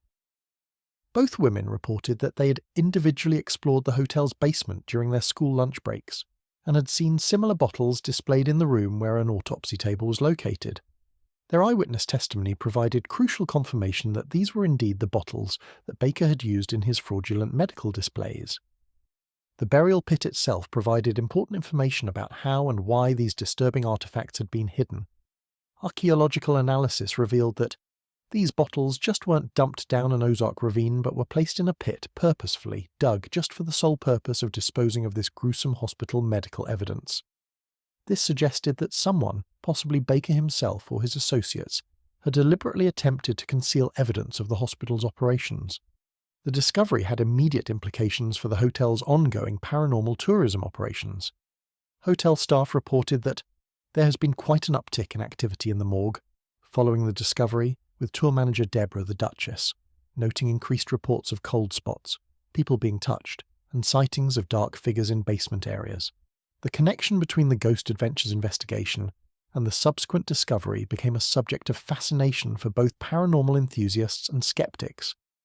Bagans explained to Newsweek that whenever something like this is discovered, whenever things are found from beneath the ground like this, it can stir up additional activity, adding that there was a lot of pain associated with those items.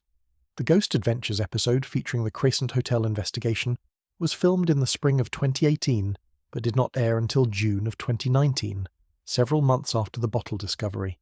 This timing meant that viewers watching the episode could see the investigators discussing Baker's alleged practice of preserving tissue specimens, while knowing that physical evidence of these practices had actually been found on the property just weeks after filming concluded. Hotel management decided to incorporate some of the discovered artifacts into their existing ghost tour operations, displaying several of the bottles in the hotel's basement morgue area, where visitors could see physical evidence of the building's troubled medical history. These bottles became part of the Crescent Hotel Ghost Tour, providing tangible connections to the tragic events that had occurred in the building decades earlier. The scientific analysis of the bottles and their contents continued for months after the initial discovery. Paranormal researcher Larry Flaxman, working with surgical pathologist Dr. Charles Matthew Quick from UMS, eventually identified that the samples found in the bottles contained human tissue from some of Baker's patients. This confirmation provided definitive proof that Baker had indeed been removing tissue from his patients and preserving it, presumably to use as false evidence of his supposed medical successes. The discovery raised important questions about how many similar burial sites might exist on the hotel property or elsewhere in Eureka Springs. Archaeologists noted that still many more remained below the ground, and suggested that the remaining artifacts would be there for future archaeologists someday. The bottles and jars that were recovered provided researchers with unprecedented insight into Baker's fraudulent medical practices. Many of the containers still held chemical mixtures that Baker had claimed were cancer cures, allowing modern analysts to determine exactly what substances desperate patients had been given in place of legitimate medical treatment. The analysis revealed that Baker's miracle cures were nothing more than combinations of mineral water from local springs mixed with various ineffective additives. The 2019 discovery also provided new context for understanding the reported paranormal activity that had been documented at the hotel for decades. The knowledge that human remains had been buried on the property, combined with the documented deaths that had occurred during Baker's hospital operations, offered potential explanations for why so many visitors and staff members had reported encountering spirits of former patients throughout the building. The archaeological find received significant media attention, with news outlets across the country reporting on the disturbing discovery and its connection to the hotel's already infamous reputation. The story attracted particular interest because it combined elements of historical mystery, criminal investigation, and alleged supernatural activity in a way that captured public imagination. For the Crescent Hotel's management, the discovery represented both an opportunity and a challenge. While the artifacts provided valuable historical evidence that enhanced the hotel's reputation as a site of significant historical interest, they also served as stark reminders of the real human suffering that had occurred within the building's walls during the Baker era. The bottle's discovery fundamentally changed how visitors experienced the hotel's ghost tours and paranormal investigation opportunities. Rather than relying solely on reported supernatural experiences and historical accounts, guests could now see physical evidence of the tragic events that many believed had created the conditions for ongoing paranormal activity. The tangible connection between past suffering and present-day unexplained phenomena gave new weight to the hotel's reputation as one of America's most haunted locations. The modern era of the Crescent Hotel represents a remarkable transformation from a struggling historic property to one of America's most successful allegedly haunted destinations. This evolution has required careful balance between preserving the building's architectural integrity, respecting its tragic history, and creating sustainable tourism opportunities that celebrate rather than exploit its complex legacy. Under the current ownership, which began with Keith Scales in 1997 and continues today under the 1886 Crescent Hotel and Spa brand, the property has undergone extensive restoration efforts designed to return the building to its original Victorian grandeur while accommodating modern hospitality standards. These renovations have been guided by historic preservation principles that recognise the hotel as a significant architectural landmark worthy of protection for future generations. The restoration work has focused on maintaining the authentic character of the original Isaac Scott Taylor design while updating systems and amenities to meet contemporary guest expectations. Original architectural elements including the limestone foundation, ornate plasterwork, hardwood floors, and period millwork have been carefully preserved and restored.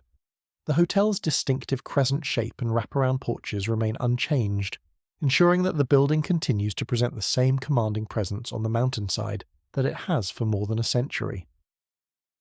The approach to marketing the hotel's supernatural reputation has evolved significantly since the early days of ghost tourism. Rather than relying on sensationalized claims or manufactured scares, the current management has adopted a strategy that emphasizes historical authenticity and respectful storytelling. The ghost tours and paranormal investigation opportunities are presented as educational experiences that combine documented history with reported supernatural phenomena, allowing visitors to form their own conclusions about the alleged paranormal activity. The hotel's official website and marketing materials carefully distinguish between verified historical facts and reported supernatural experiences. Staff members are trained to present information about alleged paranormal activity as part of the hotel's folklore and guest experiences, rather than making definitive claims about the existence of ghosts or supernatural phenomena. This approach has helped establish credibility within both the hospitality industry and the paranormal investigation community. Professional ghost tours at the hotel are conducted nightly and have become one of the property's most popular attractions. These tours are led by knowledgeable guides who have been trained in both the historical facts and the reported supernatural experiences associated with different areas of the building. The tours typically last approximately 1 hour and take visitors through the hotel's basement morgue, various guest floors, and common areas where paranormal activity has allegedly been reported. The basement morgue area has become a particular focal point for visitors interested in the hotel's supernatural reputation. This space, which was used during the Norman Baker Hospital era for storing bodies and conducting autopsies, now houses displays that include some of the bottles and medical artifacts discovered during the 2019 archaeological excavation. The displays are presented with appropriate historical context and respect for the human suffering that occurred in these spaces. The hotel's approach to paranormal investigation bookings reflects a commitment to serious research rather than entertainment-focused activities. Groups wishing to conduct overnight investigations must demonstrate legitimate research goals and agree to follow protocols designed to protect both the building and other guests. Professional paranormal investigation teams are provided with access to areas normally off-limits to regular tours, including basement levels and specific rooms with high levels of reported activity. Room 218, famous for its alleged supernatural activity, continues to be one of the hotel's most requested accommodations. The management has developed a policy of informing guests about the room's reputation while giving them the option to change accommodations if they prefer to avoid potential paranormal encounters. Many guests specifically request this room, hoping to experience unexplained phenomena, while others appreciate being warned about its reputation before making their final decision. The hotel's preservation efforts extend beyond the main building to include the surrounding grounds and outbuildings that contribute to the property's historic character. The formal gardens have been restored using period-appropriate plantings and landscaping techniques, while the carriage house and other auxiliary structures have been maintained or reconstructed to reflect their original appearance and functions.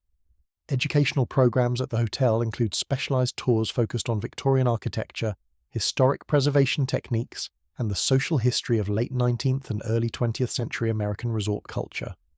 These programs attract visitors interested in the hotel's historical significance, beyond its supernatural reputation, helping to diversify the property's appeal and ensure its continued relevance as a cultural and educational destination. The hotel's relationship with the Eureka Springs community reflects the property's role as both a major tourist attraction and an important economic driver for the region. The hotel employs dozens of local residents and supports numerous other businesses through visitor spending on dining, shopping, and additional accommodations during peak periods. The property's success has helped establish Eureka Springs as a destination for heritage tourism and has encouraged preservation efforts for other historic buildings throughout the community. The management has worked closely with historic preservation organizations and government agencies to ensure that renovation and maintenance work meets appropriate standards for buildings listed on the National Register of Historic Places. This collaboration has helped secure grants and technical assistance for major preservation projects, while ensuring that changes to the building respect its architectural integrity and historical significance. The hotel's environmental sustainability efforts have been integrated with preservation goals to create a model for responsible heritage tourism. Energy-efficient systems have been installed in ways that minimize visual impact on historic spaces, while water conservation measures help protect the natural springs that originally made Eureka Springs famous as a healing destination. Training programs for hotel staff emphasize both hospitality excellence and historical education, ensuring that employees can provide guests with accurate information about the building's history and architecture as well as its reported supernatural activity. Staff members are encouraged to report any unusual experiences they encounter while working at the hotel, contributing to the ongoing documentation of alleged paranormal phenomena. The hotel's collection of historical artifacts and documents has grown significantly under current management, creating an informal museum of materials related to the building's various incarnations and the broader history of Eureka Springs. These collections include photographs, guest registers, architectural drawings, medical equipment from the Baker era, and personal items left behind by former guests and patients. Technology integration at the hotel has been carefully managed to enhance guest experiences without compromising the historic atmosphere. Modern amenities including wireless internet, climate control, and updated electrical systems have been installed using methods that preserve architectural integrity while meeting contemporary safety and comfort standards. The hotel's wedding and special event services have become an important revenue source that helps support ongoing preservation efforts. The building's elegant Victorian architecture and dramatic mountain setting make it a popular venue for celebrations that appreciate historic character and romantic atmosphere. These events are managed in ways that respect the building's heritage while providing memorable experiences for guests, Partnerships with paranormal investigation organizations and television production companies have been developed with careful attention to maintaining the hotel's reputation for serious research rather than sensational entertainment. The management works only with investigators and producers who demonstrate respect for the building's history and the tragic events that occurred within its walls. The hotel's gift shop and retail operations focus on products that reflect the building's history and the broader culture of the Arkansas Ozarks. Items include books about the hotel's history, locally made crafts and food products, and tasteful souvenirs that commemorate visits without trivializing the tragic aspects of the building's past. Quality control measures for paranormal tourism activities include regular review of tour content, investigation protocols, and guest feedback to ensure that supernatural tourism remains respectful and educational rather than exploitative. The management maintains strict policies against activities that could damage the building or create unsafe conditions for guests and staff. The hotel's success as a heritage tourism destination has attracted attention from other historic properties seeking to develop similar programs that combine preservation with sustainable tourism revenue. The Crescent Hotel has served as a case study for organizations working to demonstrate that historic buildings can be financially viable while maintaining their integrity and educational value. Looking toward the future, the hotel's management continues to balance preservation responsibilities with the need to remain economically viable and relevant to changing tourism markets. Plans for continued restoration work, expanded educational programming, and enhanced visitor facilities are all being developed with input from preservation professionals and community stakeholders. The modern reputation of the Crescent Hotel demonstrates that allegedly haunted historic properties can serve multiple important functions: preserving architectural heritage, providing economic benefits to local communities, offering educational opportunities for visitors, and maintaining connections to the complex human stories that give these buildings their enduring significance and appeal. As our journey through the remarkable history of the Crescent Hotel draws to a peaceful close, we find ourselves contemplating what this Victorian mountain palace represents in the broader landscape of American haunted folklore and historical preservation. The story we have explored together encompasses more than a century of human experience, touching on themes of hope and tragedy, ambition and deception, death and alleged rebirth in spiritual form. The Crescent Hotel stands as something unique in American haunted lore, a place where documented historical tragedy intersects with reported supernatural phenomena in ways that seem to validate the deep human intuition that some locations retain the emotional imprints of the experiences that unfold within their walls. Unlike many allegedly haunted sites that rely primarily on folklore and legend, the Crescent Hotel's reputation rests on a foundation of verifiable historical events that provide context and credibility to the supernatural claims made about the property. What makes the hotel's story particularly compelling is how it reflects broader themes in American history and culture. The building's original incarnation as a luxury resort represents the optimism and prosperity of the Gilded Age, when Americans believed that technology, commerce, and human ingenuity could solve any problem and create unlimited opportunities for improvement and enjoyment. The mineral springs that drew the first visitors embody the 19th century faith in natural healing and the restorative power of pristine environments. The hotel's transformation into a women's college reflects the early 20th century expansion of educational opportunities and the growing recognition that women deserved access to higher learning and professional preparation. The dedicated young women who studied within these walls during the 1920s and 30s were part of a larger social movement that would eventually transform American society and expand opportunities for future generations. The Norman Baker era represents one of the darker chapters in American medical history, a time when desperate patients and their families fell victim to charlatans who exploited fear, hope, and the limitations of conventional medicine for personal profit. The documented deaths and suffering that occurred during this period serve as sobering reminders of the importance of scientific rigor and ethical standards in medical practice. The hotel's evolution into a paranormal tourism destination reflects contemporary American fascination with the supernatural and the growing recognition that allegedly haunted historic properties can serve important functions in preservation, education, and community economic development. The careful balance that current management has achieved between respecting tragic history and creating sustainable tourism opportunities demonstrates how complex legacies can be approached with sensitivity and integrity. The physical structure itself tells the story of American architectural ambition and craftsmanship.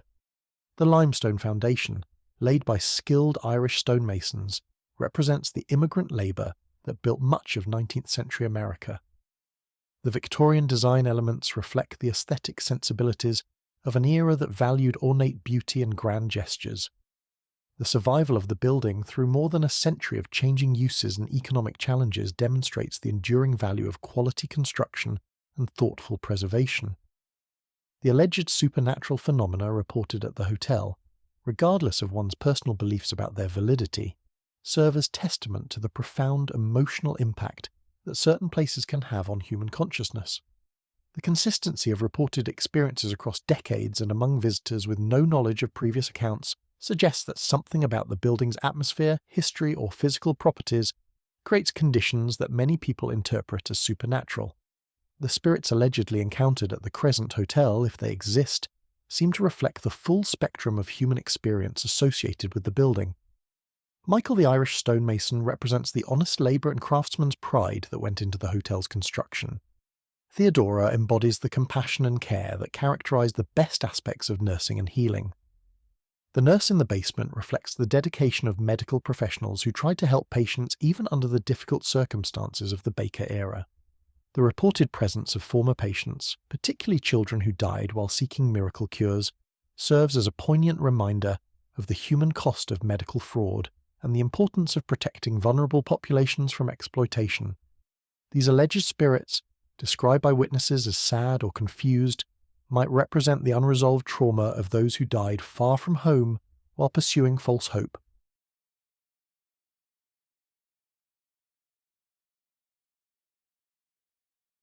The environmental setting of the Crescent Hotel contributes significantly to its atmospheric power and enduring appeal. Perched high on its mountain overlook, surrounded by the rolling Arkansas Ozarks, the building exists in a landscape that seems naturally conducive to contemplation of larger mysteries and connections between past and present. The mineral springs that continue to flow from the earth below serve as reminders of the natural forces that originally drew people to this location and continue to sustain life in the region. The seasonal changes that transform the hotel's surroundings throughout the year create an ever-changing backdrop that enhances the building's romantic and mysterious appeal. Spring brings flowering trees and fresh greenery that soften the Victorian architecture and create a sense of renewal and hope. Summer provides warm evenings perfect for sitting on the wraparound porches and contemplating the valley views.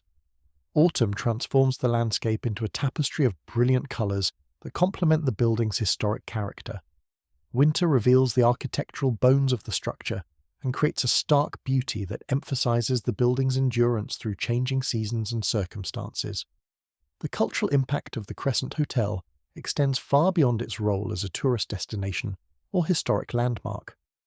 The building has become a touchstone for discussions about the nature of consciousness, the possibility of life after death, and the ways that physical environments can retain and transmit emotional information across time. Whether one believes in ghosts or not, the hotel serves as a focal point for exploring fundamental questions about human existence and the continuity of experience beyond individual lifetimes. The preservation of the Crescent Hotel represents a victory for those who believe that historic buildings deserve protection not just for their architectural value, but for their role as repositories of human memory and experience. The building's survival through periods of neglect, inappropriate use, and economic challenge demonstrates the importance of finding creative ways to make historic preservation economically sustainable while maintaining integrity and authenticity. The educational value of the hotel extends to multiple academic disciplines, from architecture and historic preservation to medical history, paranormal psychology, and tourism studies. Researchers and students from various fields continue to find the property valuable for understanding different aspects of American cultural and social development.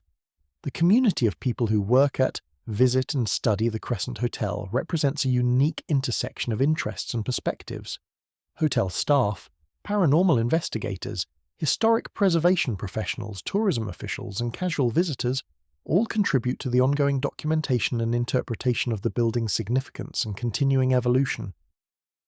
As we conclude our exploration of this remarkable place, consider how the Crescent Hotel's story reflects universal human experiences of hope, loss, healing, and memory. The building serves as a physical reminder that human lives, however brief, can leave lasting impressions on the world around us, and that some places seem to accumulate and preserve these impressions in ways that continue to affect those who encounter them. The peace that many visitors find at the Crescent Hotel, whether they experience anything they interpret as supernatural or simply enjoy the building's historic character and mountain setting, suggests that certain places possess qualities that transcend their immediate physical properties. The hotel offers opportunities for contemplation, connection with history, and appreciation of human resilience and creativity that can be profoundly restorative for those who approach it with openness and respect. Rest now in the knowledge that places like the Crescent Hotel continue to exist, preserving stories and experiences for future generations to discover and interpret. Let the gentle mountain breezes that have always surrounded this remarkable building carry away any tensions or worries you may have brought to our time together tonight. Allow yourself to drift peacefully into sleep, perhaps dreaming of Victorian elegance, misty mountain mornings, and the enduring power of human stories to connect us across time and space. The Crescent Hotel will continue to stand on its Arkansas mountaintop, welcoming visitors, preserving history, and maintaining its role as one of America's most fascinating intersections of the documented and the mysterious, the tragic and the beautiful, the past and the eternally present moment where all human stories ultimately converge.